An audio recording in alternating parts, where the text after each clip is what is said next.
أعوذ بالله من الشيطان الرجيم. بسم الله الرحمن الرحيم. أمن يهديكم في ظلمات البر والبحر ومن يرسل الرياح بشرا بين يدي رحمته أإله مع الله تعالى الله عما يشركون. سورة النمل 63 نمبر آیت. دې 63 نمبر کې هم د الله تعالی په لوی صفاتونو باندې په وحدانیت باندې دلایل ذکر کی، عقلی دلایل. الله تعالی وی امن یهدیکم آیا هغه سوچ الله رخی تاسو ته فی ظلمات البر په تیارو د وچه کې چې تاسو یو بیابان کې روان یې سفر کوئ تیاری اول ته کې څه نشانی علامات د لارې معلومول نه موجود، بیا هم دغه رب تاسو لاره خي او تاسو صحیح منزل ته رسیږئ. اول بحر او دریاب کې چې کله دریاب کې تاسو د بحري بیړو په ذریعہ باندې سفر کوئ او تیاری دغه رب تاسو ته لاره خي او دغه طریقه باندې تاسو خپل مقصد ته ورسیږئ. وما يرسل الرياح او هغه سوچ را لېږي هواګانې بشرن زیر ورکون کی بین یدی رحمتی مخد راتلو د رحمت د باران دی، د باران نمک هواګان راشي او دغه هواګان د خبري علامات چې باران را روان دی. نو چې کله باران د ضرورت نو خلک د هواګان په وجه باندې خوشاله شي چې باران به وشي. اوس هغه سوچ را لګي هواګان زیر ورکون کی مخد راتلو د رحمت نه چې باران دی نه مراد دی. نو دغه سکس غوړه دی اله مع الله ایشترد الله تعالی سره بل خوده، یعنی دا ټول صفاتونه صد الله تعالی دی، بل څه په شریک نشته. دا کارونه الله تعالی یوازې کوي، چې یوازې کوي نو بیا تاسو اندازه لګوي چې آیت الله سره څو شریکی چې کارونه ټول یوازې کوي، څوک څه پکې شریک نه ونو بیا بل خوده کم څه کې نه پیدا شي. تعالی الله شت الله تعالی عما ده هغه سنه یشرکون چې دوی شریکان جوړي. کم مخلوق چې الله تعالی سره په دې کارونو کې شریکان کوي دا مشرکان دغه صفاتونه الله تعالی ډیر اوچت دي، مخلوق په شان دغه صفاتونه الله تعالی نه لري. اما يبدا الخلق یا هغه سوچ پیدا کړی د مخلوق په اول ځلبانه ثم يعيده بیا به دوباره پیدا کی په قیامت کې. وما يرزقكم هغه سوچ رزق درکې تاسو ته من السماء الى اسمان طرفنا والارض رزمکنا اله مع الله شتره خدایان د الله تعالی سره نور چې دا کارونه هم الله تعالی یوازې کوي، رزق هم الله درکوي. دغه شان د ټول مخلوق الله تعالی په اول ځل باندې پیدا کړل، قیامت کې به دوباره هم پیدا کوي او بل څوک وسه په دې صفاتونو کې شریک نشته دی. تاسو فکر لرئ چې الله تعالی سره نور خدایان هم یعنی نشته دی. قل ورته وای حات راوړې برهانکم دلیل خپل ان کنتم صادقین کې تاسو رښتونی یعنی صحیح خبر هغه د چې کوم باندې دلیل موجود دی.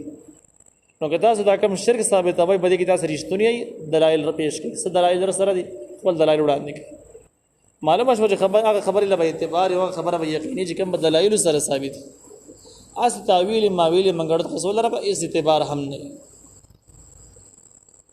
قل ورته وای لا يعلم من في السماوات والارض نه به جنې هغه سوچ په اسمانونو کې دي او هغه چې بزمګه کې دي ال غیب په غیب باندې زمکه او اسمانونو کې چې څومره مخلوقات اس وخت بغیر باندې نه پويږي الا الله بغیر د الله نه چې الله به پويږي.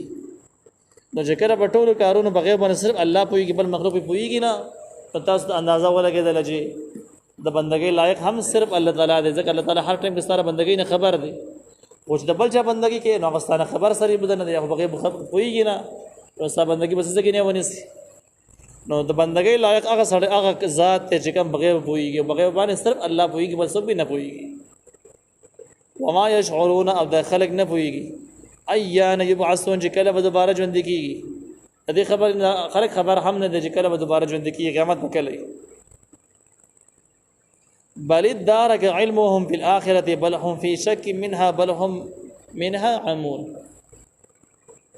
دا د سوال جواب دی. سوال دا چې مشرکان او اعتراض کوي او د قیامت ټاکل تاریخ راوخایي چې کوم تاریخ قیامت راځي. نو ټاکل تاریخ چې کوم دی الله تعالی چته خود لنه دی.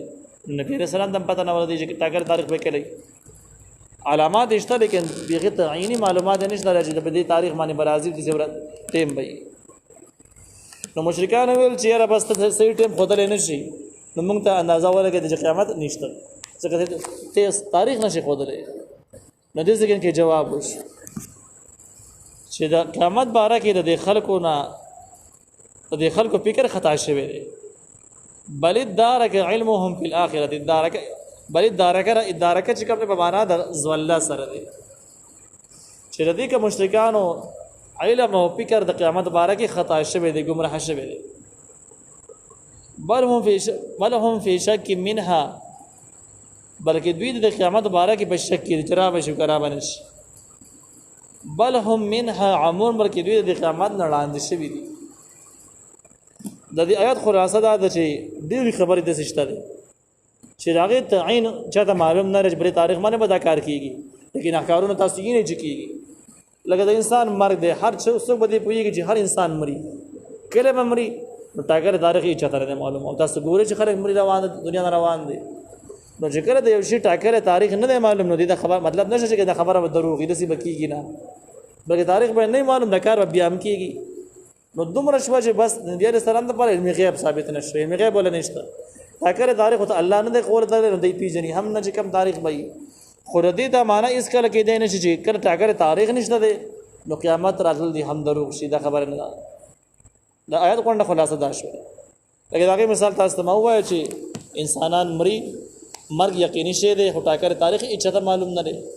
یا یو انسان دغه تعالی اولاد ورکړي نو اولاد به کله ورکړي سمونه به ورکړي اجازه پته نشته ټاکر مقدار او تاریخ چته نه معلوم. دا شان د انسان باندې بیماری راځي غمونه کړهونه به راځي کله به راځي ټاکر تاریخ یې سره نه معلوم چې کله به راځي. نو ډیر خبرې چې ټاکر تاریخ چته معلوم نه یو کار کی. نو مشرکانو دغه دلیل نیول چې موږ د ټاکر تاریخ نه معلوم او څوک یې راته نه خي نو من قیامت نه منکر شو دا انتهایی جهالت اب یو خپتیا ده. نو الله تعالی وجد دوی ګډوډ شوی دی گمراه شوی دی فکر د دوی په اړه د آخرت او دوی شکمن د قیامت به یو کوم نه او بلکې دوی به خړه اندر شوی دی اړو سترګي او ذهن کار کوي نه چې قیامت ولې د ستده بار د اشتوکه نشته دی د بار کې د دنیوي خواهشات دومره غالب شوی دي چې قیامت د مکمل يرکل لړاند کړی دي.